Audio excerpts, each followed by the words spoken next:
Make that your little anthem for the week.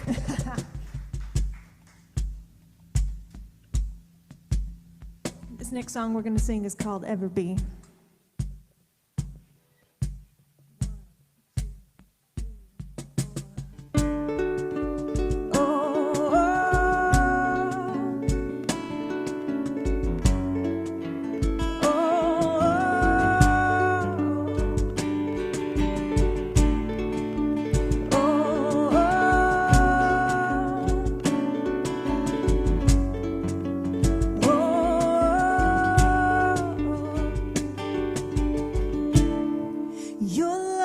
Devoted, like a ring of solid gold, like a vow that is tested, like a covenant of old. Your love is enduring through the winter rain and beyond the horizon, with mercy for today. Faithful you have been, yourself to me, and it's why I sing your praise will ever be on my lips, ever be on my lips. Your praise will ever be on my lips, ever be on my lips. Your praise will ever be on my lips, ever be on my lips. Your praise will ever be on my lips, ever be on my lips.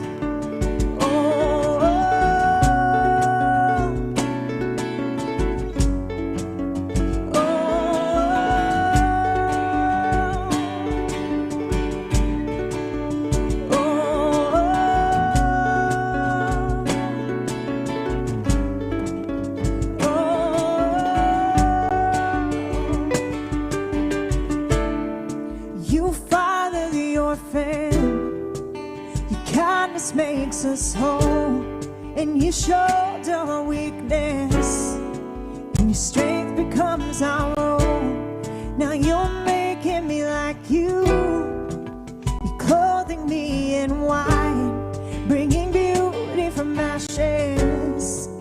For you will have your bride, free of all her guilt, and rid of all her shame, and all by true name.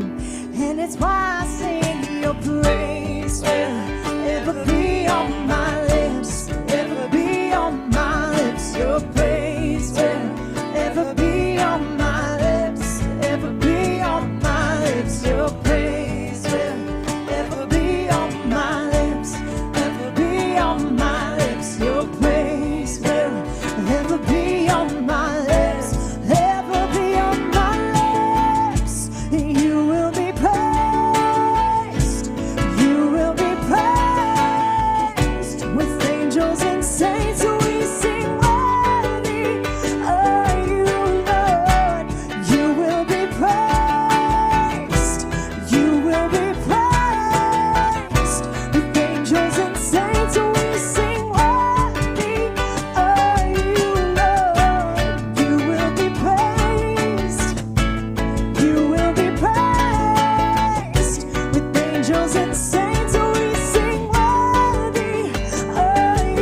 This next song is new to you all. I wanted to introduce you all to a song that's super special to me.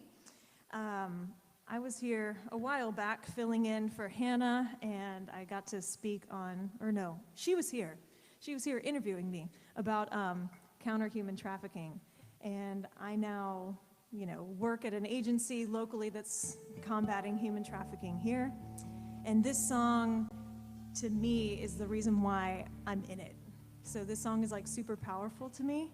I actually have a tattoo that depicts the bridge of this song, which says, "Let justice flow like a river in the desert." And this song is just all about asking God for his heart for justice, and to just say, hey, I want to fight for those that go unseen. I want to be the light in the darkness. I want to be the river in the desert. So this is called "Give Us Your Heart."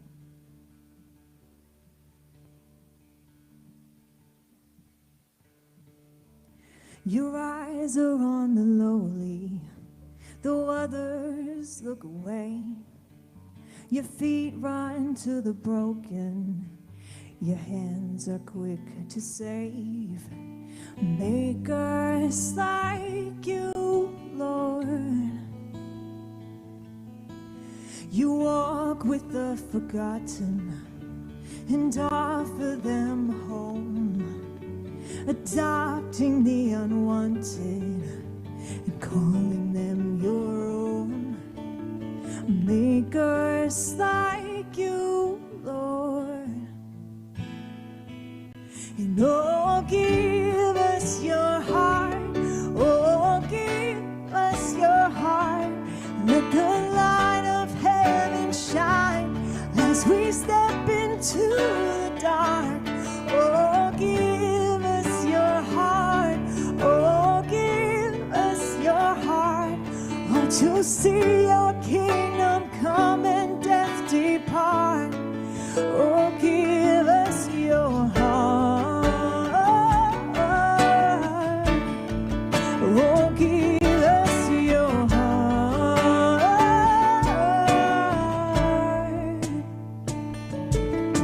You walk with the forgotten and offer them a home, adopting the unwanted and calling them your own. Oh, make us like you, Lord.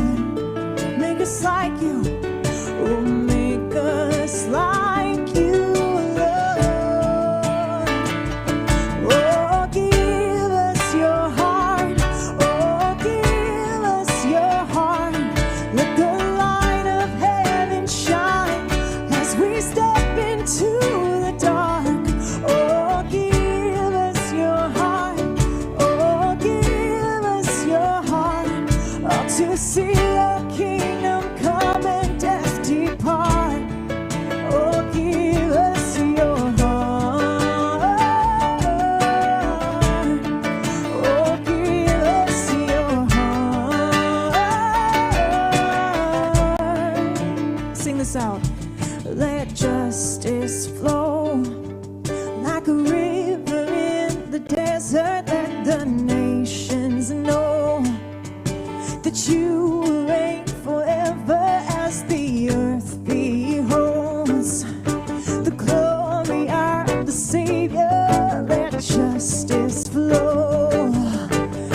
Oh, we declare it.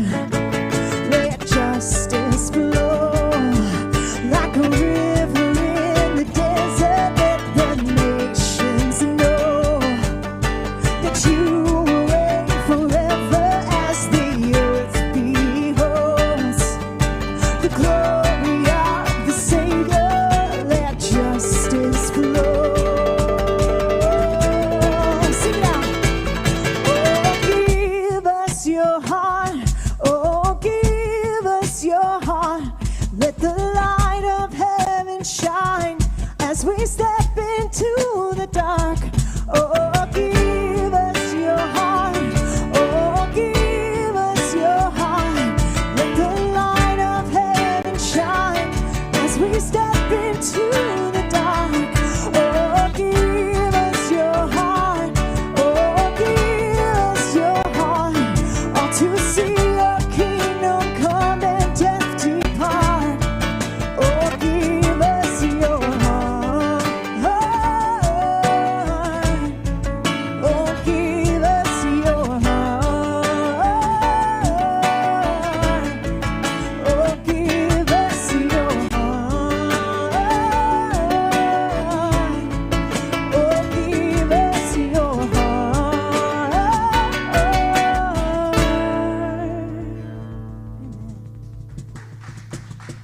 Thank you.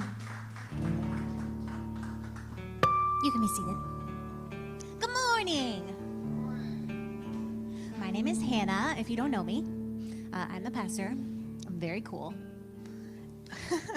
I'm sorry, that was terrible. What an introduction. If you have your phones, you can go to diff.church. That is our hub for connecting with us. You can tell us how you found out about us. You can tell us what you're praying about. We would love to pray with you.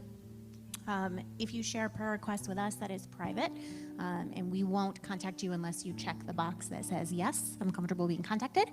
You can check out our events. We have an exciting event next Saturday. This Saturday? I guess it would be this Saturday, 6 days from now. We are going to Dog Bar. It's our first summer outing. So Dog Bar is going to be at 4 p.m. Dog Bar is like 2 blocks from here. You can bring your dog. You also don't have to have a dog. But kids are not allowed. This is important, okay? They do not allow anyone under the age of 18. So if you have a child, don't worry. Next month, on the 3rd Saturday, we are going to have a shuffleboard. So that will be very exciting. But if you'd like to come out to Dog Bar, 4 p.m., we're just the hangout time. We also have small groups that are starting tomorrow. Rich is doing this in the back. If you all turn around and look at him. Rich is our Zoom small group leader for the summer semester. We have 3 groups. We have a St. Pete in-person group, a Tampa in-person group, and Zoom. Zoom meets on Monday nights. Tampa is Tuesday nights. St. Pete is Wednesday night. So if you would like to be involved in one of those groups, we're going to meet for 6 weeks because it's the summer. You can drop in and out. You don't have to come to every single one as your schedule allows. Go to diff.church and submit the contact form, and then we can get you plugged into one of those. Also, Sunday social is today, so we'd like to hang out. We do this every Sunday. Today's brunch Sunday social spot is at Around the Corner, Arcade Bar, Arcade Brewery. It's called Right Around the Corner. It has the longest name, but their whole thing is they have arcade games. So they are kid-friendly, and they do have a menu that consists of like White Castle-type sliders and pizza rolls and bagel bites. So if that is not your jam, I'm pretty sure you can bring whatever kind of food you would like, but I may be chowing down on some pizza rolls. I haven't had those in ages. So we do that right after church. They open at noon. We're typically done around 11:30. So hang out. We have to break everything down, and then we will all go over there together. Everyone got all of that information downloaded to your brain? Jared said yes, but he doesn't. So I actually have something really special for you today. One of my jobs as pastor is I get to talk to you. And one of my other jobs is that I get to share with you other people who have something to say. And it's my privilege to let you hear other voices other than me. Like, I don't think that I have the end-all, be-all on all truth for all time, and that you should only ever listen to me, because I don't know everything. I know this is shocking, but I don't know everything. And so we have a guest speaker today, and his name is Josh. He and his wife, Jamie, have been a part of Different pretty much since the beginning. They were our Zoom small group leaders in the spring. They're delightful people, and Josh is just a fabulous person, and he's in seminary, which, bless him. I've been there. It's a hard road. So I actually asked him to come and speak today, and I think he has something just so valuable, and his perspective is so great that you are really going to enjoy him. So I'm going to bring him up here. Give him a hand.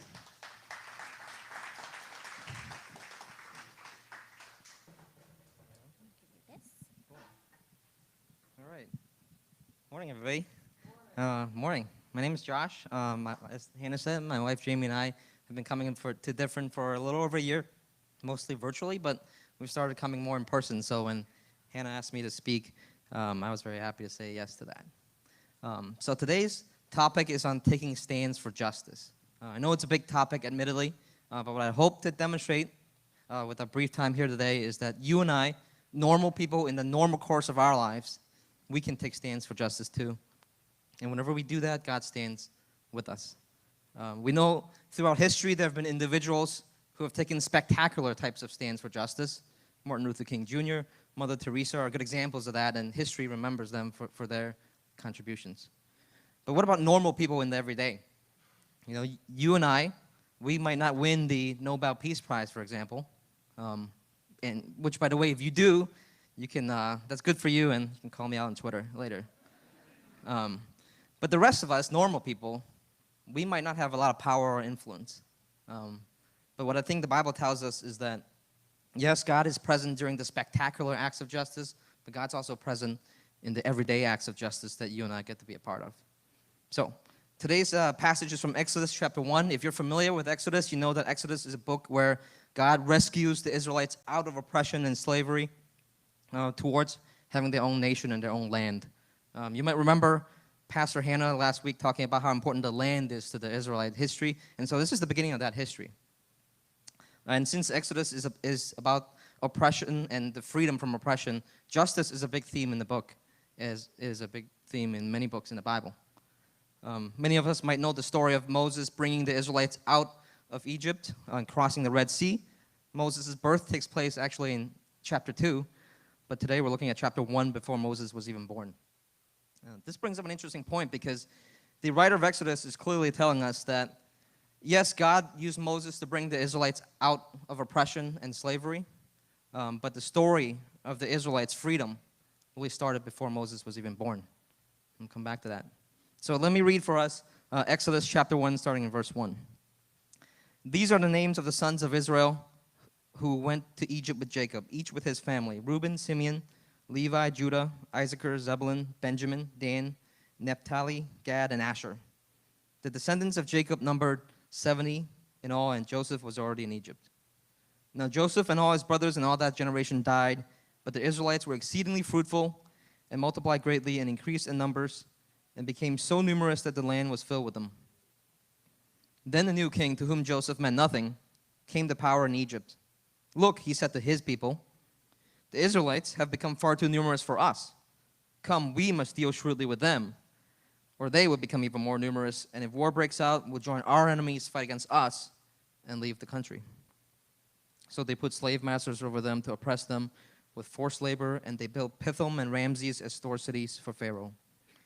But the more they were oppressed, the more they multiplied and spread, so the Egyptians came to dread the Israelites and worked them ruthlessly. They made their lives bitter with harsh labor in brick and mortar and all kinds of work in the fields. In all their harsh labor, the Egyptians worked them ruthlessly. The king of Egypt said to the Hebrew midwives, whose names were Shiphrah and Puah, when you are helping the Hebrew women during childbirth on the delivery stool, if you see that the baby is a boy, kill him. But if it's a girl, let her live. The midwives, however, feared God and did not do what the king of Egypt had told them to do. They let the boys live. Then the king of Egypt summoned the midwives and asked them, why have you done this? Why have you let the boys live? The midwives answered Pharaoh, Hebrew women are not like Egyptian women. They are vigorous and give birth before the midwives arrive. And so God was kind to the midwives, and the people increased and became even more numerous. And because the midwives feared God, he gave them families of their own. Then Pharaoh gave this order to all his people, every Hebrew boy that is born you must throw into the Nile, but let every girl live. So the background of the story, you might know that Exodus is the second book in the Bible. And at the end of the first book, Genesis, Joseph was sold into slavery by his brothers, and he ended up in Egypt. But because of his ability to interpret dreams, which later predicted a famine, Joseph was put in second in command in Egypt next to Pharaoh. And due to Joseph's leadership, Egypt was more prepared for the famine than the surrounding nations around it. And then, therefore, during the famine, the nations came to Egypt for food. This prompted Joseph's brother and father to all come to Egypt for food, reuniting the family in a little bit of an awkward family reunion.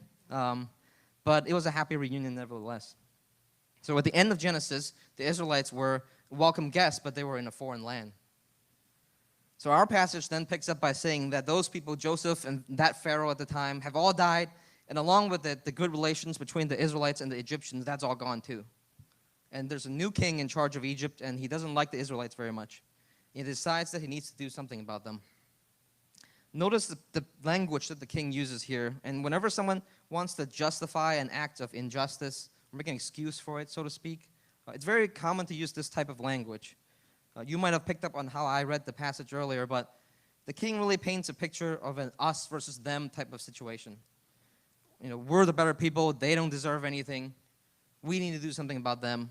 So notice the language here as I read the king's speech again. The Israelites, they have become far too numerous for us. Come, we must deal truly with them, or they will become even more numerous, and if war breaks out, they would join our enemies, they will fight against us and leave the country. So they put slave masters over them to oppress them with forced labor. The king also uses fear. Everything that the king said was hypothetical. There's nothing in the text that suggests that that scenario would play out. But the king paints a very scary picture for his people so that he can justify his acts of injustice towards another people. So injustice can happen when a group pits itself against another group, usually with less power, and then uses fear to perpetuate the fire. But injustice doesn't have to stop with the Bible. We hear that in our society very commonly.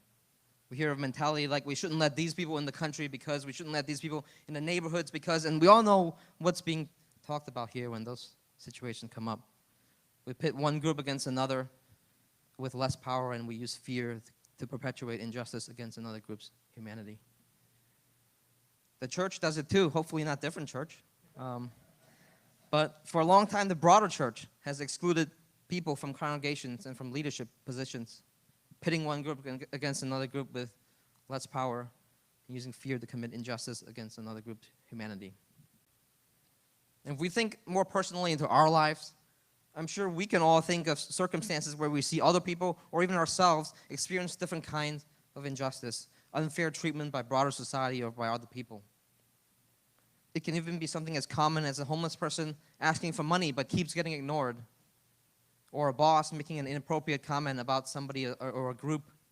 No one just wants to stand up to the boss because they're the boss. It can be really common in our everyday lives. Think about the us versus thems. Who are the ones without the power? And the more we focus on those without power, the more we'll see injustices around us. I want to tell you a story from when I used to live in Chicago. This was about 10 years ago. I would work downtown and I would walk home every night to my apartment. And every day at this intersection, there would be the same homeless person standing there asking for money. His body would never move, but as people walked by, he would ask people quietly for money. And most people would ignore him. I would imagine some people would have said derogatory things towards him as they walked by. I tried to talk with him for a few minutes every time I see him and give him some money from time to time, and I know other people had done the same thing. One day as I was talking to my friend, a police car pulled up, and instead of turning the corner, the officers decided to get out of the car and ask this man for his ID. And in the ensuing minutes, the officers would issue him a ticket that he later told me would take him a few weeks of asking for money to pay off. The officers got in the car and drove away. Now, I have no reason to doubt that the officers' actions were legal under the law, but they were unjust. The man wasn't bothering anyone, and the officers could easily have just driven by and turned the corner like every other car. But instead, they chose to stop the car and get out, and in 5 minutes, they would negatively impact this man's life for the next few weeks. When you have a choice, you choose to harm somebody just because you can and because no one else can stop you, it's a pretty classic case of injustice in my book. Now, during the whole ordeal, I was frozen in place some distance away, just shocked at the whole thing and not knowing what I could do about it.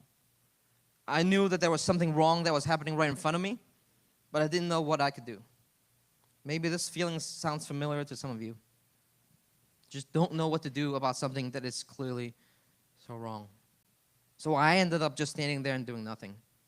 At one point, my friend looked up at me, and I'll never forget the expression on his face. He didn't really talk too much about it afterwards, but if I can put some words into his expression, it would be like he was telling me, I know there's not a lot you can do right now, but I'm really wishing that I wasn't so alone. You see, there's complexity on my side too.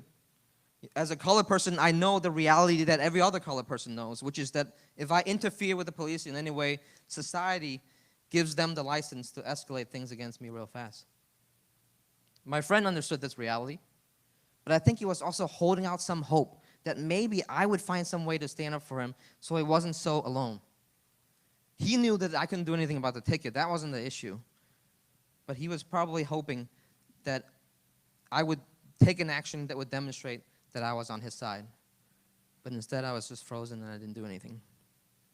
As I reflected over on this event years later, I came to understand more about why he felt what he did.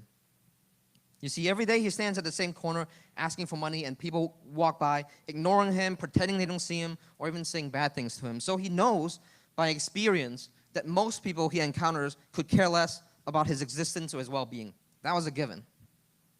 But there were a few people who did seem to care. And in his moment of greatest need, when he was confronted by the officers, he must have hoping that somehow I would find a way to stand up with him so that he wasn't so alone. Maybe he felt that most people would ignore me, and that makes sense. But maybe this guy would care. Maybe he would stand up for me so that I'm not alone. But unfortunately, at that time, I did just about the same thing as everyone else who just walked by. Now, whatever I would have done, maybe it's to say something, or maybe it's to record the incident, that would have entailed some risk. There will always be risks to stand up against injustice, because unjust people tend not to like opposition. But while there are risks, comes a time when the cost of inaction is greater than the risk. Because every time we stand by and do nothing against injustice, our inaction tears away at the hope of the oppressed. And we need to take an active stance against injustice.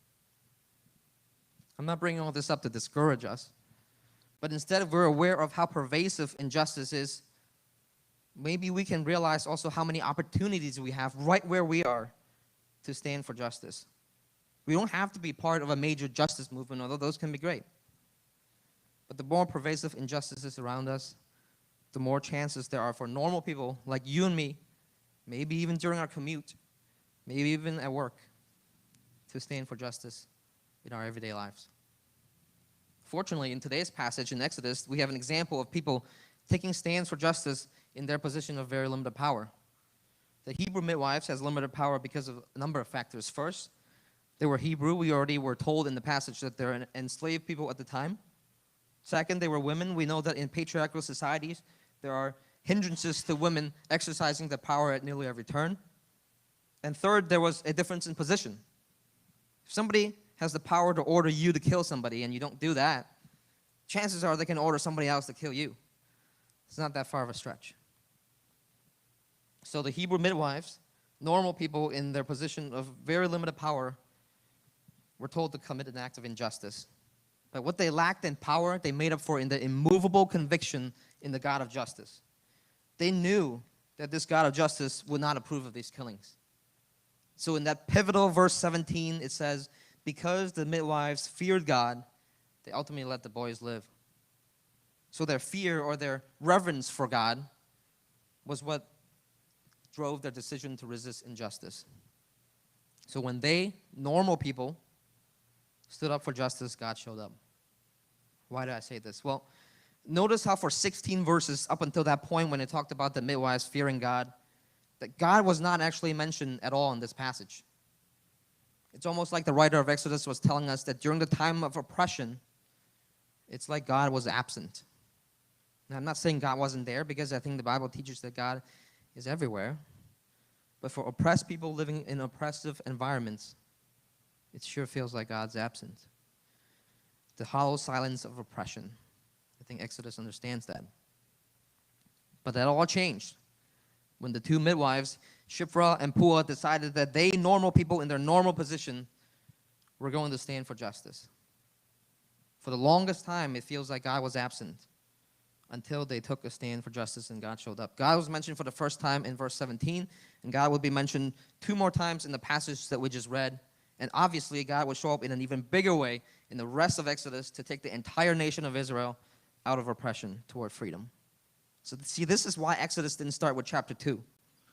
Right? If the point of Exodus is about Moses taking the Israelites out of oppression, then sure, it makes sense to start with Moses' birth. But chapter 1 is chapter 1 of Exodus because Exodus is about the God of freedom and the God of justice. And when normal people, like the Hebrew midwives, like you and I, take stands for justice, God shows up, and God can show up in a big way. If you notice in the passage, Shiphrah and Puah are given the ultimate dignity and honor of having their names remembered for all generations, whereas the king of Egypt remains nameless. God sees these actions. I want to bring this closer to home by mentioning the civil rights movement, the most notable justice movement in the country's history. We all know of Dr. Martin Luther King, who challenged the conscience of the nation and inspired us all with a vision of justice and love for all. Clearly, the focus was on the historical and ongoing oppression against Black Americans in the country. But Martin Luther King didn't start the civil rights movement. It was started by the combined actions of normal, everyday people as they stand for justice. Joanne Robinson, local college professor, and her Women's Political Council tried for years to change the conditions on Montgomery's segregated public buses, where Black passengers were routinely physically and verbally assaulted. Rosa Parks, a seamstress tired from a day's work, refused to compromise her humanity for one more day. And she did not give up her seat to a white man who was demanding her seat because all the whites-only seats were taken at that time. After Ms. Parks' arrest on a Friday, Ms. Robinson and other community leaders organized a one-day bus boycott for the following Monday, coinciding with Ms. Parks' trial. During the boycott, taxi drivers drove passengers at a much reduced rate, and car owners drove other people at their own expense. I don't know how much money an average taxi driver lost that day, but what they gained was dignity for themselves and for everybody who sat at their back seat. Following the rousing success of the one-day boycott, the community leaders decided to continue the boycott, and they needed a leader to organize the efforts going forward. Only at that point did they select a pastor who wasn't even expecting the job. Martin Luther King ended up leading the movement going forward. You see, Rosa Parks did not know she would spark a movement that would change the world. She only stood up, or in her case, she stayed seated for justice right where she was. Taxi drivers did not know that they would play a major pivotal role in the movement. They only gave to justice from what they had. Hebrew midwives did not know that they would end up being chapter 1 of Exodus. They only stood up for justice right where they were. Where are some opportunities in your life to stand for justice? Where are some places to take a risk? Because you know that when you look into the eyes of someone under oppression, that standing off to the side, inaction and sympathy are just not enough. It doesn't have to be anything spectacular, but whenever you take a stand for justice, God would be there. Fittingly, let's end with a quote from Dr. King. It's a longer one, but in it, he contemplates his death and how he would like to be remembered. 2 months after giving this sermon, he would be killed. I encourage you to check out on YouTube this Drum Major Instinct sermon. This section is towards the back. Here are his words. Dr. King says, "Every now and then, I guess we all think realistically about that day when we will all be victimized with what is life's final common denominator. That's something we call death. We all think about it. And every now and then I think about my own death. And I think about my own funeral. And I don't think of it in a morbid sense. Every now and then I ask myself, what is it that I once said? And I leave the word to you this morning. If any of you are around when I have to meet my day, I don't want a long funeral. And if you get somebody to deliver the eulogy, tell them not to talk too long. Every now and then, I wonder what I want them to say. Tell them not to mention that I have a Nobel Peace Prize. That isn't important. Tell them not to mention that I have 300 or 400 awards. That's not important. Tell them not to mention where I went to school. I'd like somebody to mention that day that Martin Luther King Jr. tried to give his life serving others. I'd like somebody to say that day that Martin Luther King Jr. tried to love somebody. I want you to say that I tried to be right on the war question. I want you to be able to say that day that I did try to feed the hungry. And I want you to say that day that I did try in my life to clothe those who were naked. I want you to say on that day that I did try in my life to visit those who were in prison.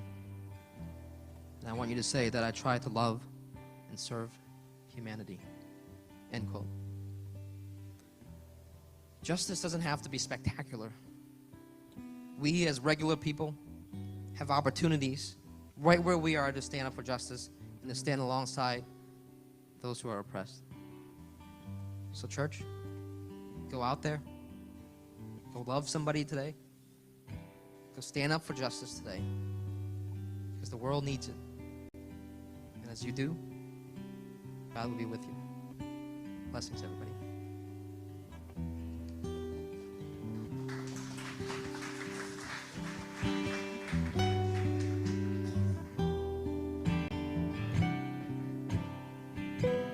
You can go ahead and stand as we sing.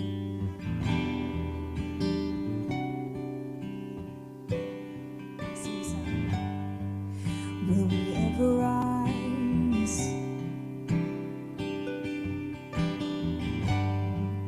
Will we ever rise above the fear? Can we learn to see in me? Can we share humanity? I can see another day come. Broken people, we can be made whole. We can be made whole. We can be made whole. As we lay down our weapons, open up our hearts. Love is breaking us, love remaking us.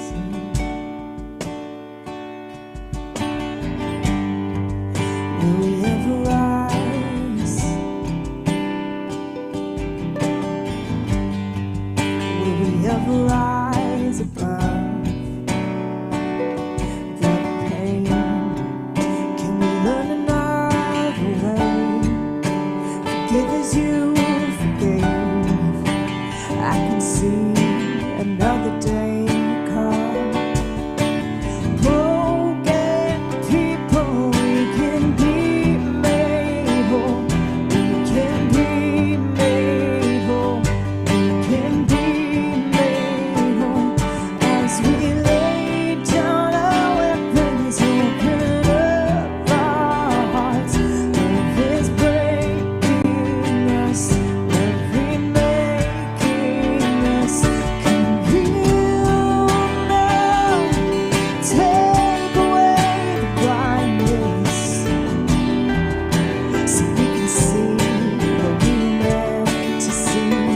We feel like devastating darkness. Oh, and I can see another day come. I can see another day come. Broken people, we can be made whole.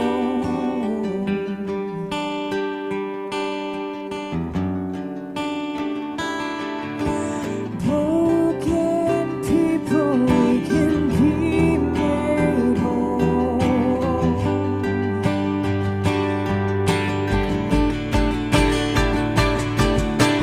Broken people, we can be made whole.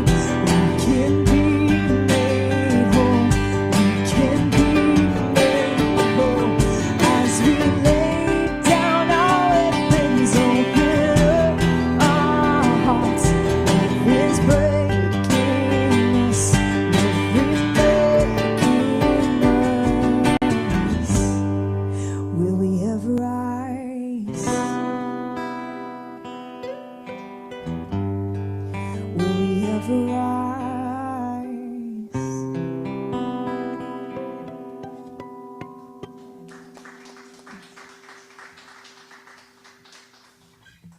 Thank you, Different Church. We got one more song for you this morning.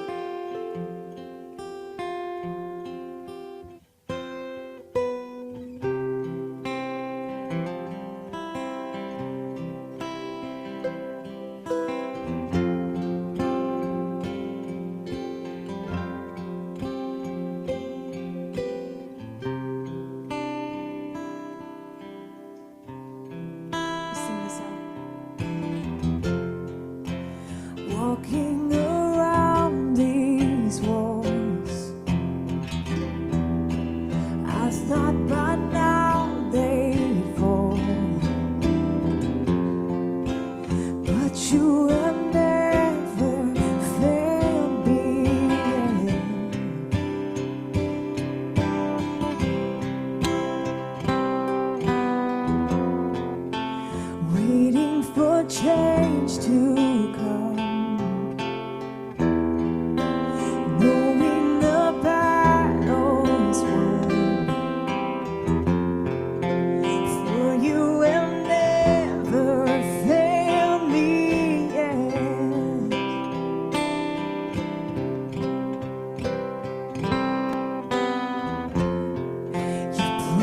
promise still stands.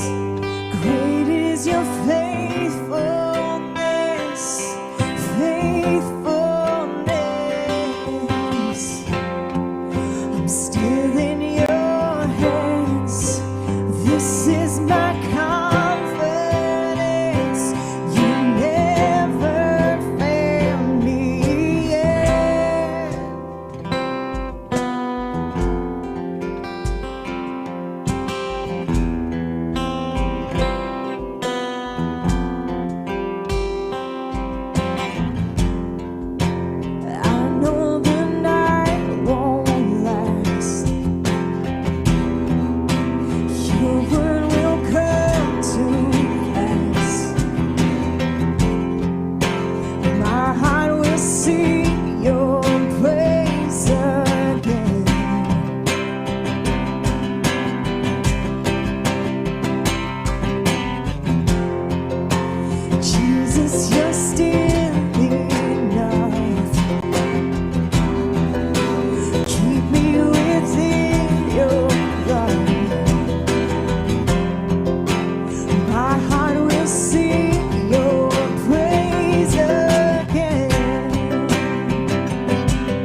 that you never failed me yet. I never will forget. You never failed me yet.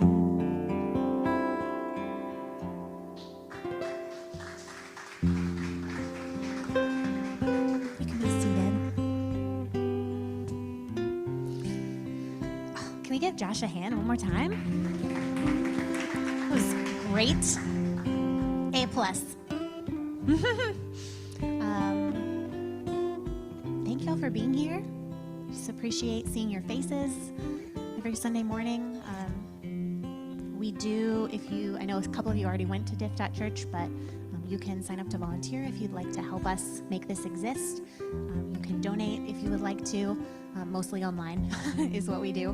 We don't pass a bucket or anything, but we just exist because y'all want us to. So we're not associated with any kind of institutional backing. We just think there needs to be more affirming spaces in the Tampa Bay where all people can come to explore faith. And so we decided it should happen. And then we did it. And then COVID happened, and that was crazy. But here we are, which is like every Sunday I get up here and I'm thrilled that we still get to be here. So normally we do a benediction, but actually today I'm just going to pray for Josh specifically. Definitely join us at right around the corner Arcade at noon. They don't open till noon. It's only 11:26, so hang out and make a friend. Okay, we have some stuff to tear down, and then I'll be over there around noon. So let's all pray together. You can close your eyes, you can keep them open, whatever's comfortable for you. If you're Pentecostal like I grew up, you can stretch your hand out, whatever feels comfortable for you.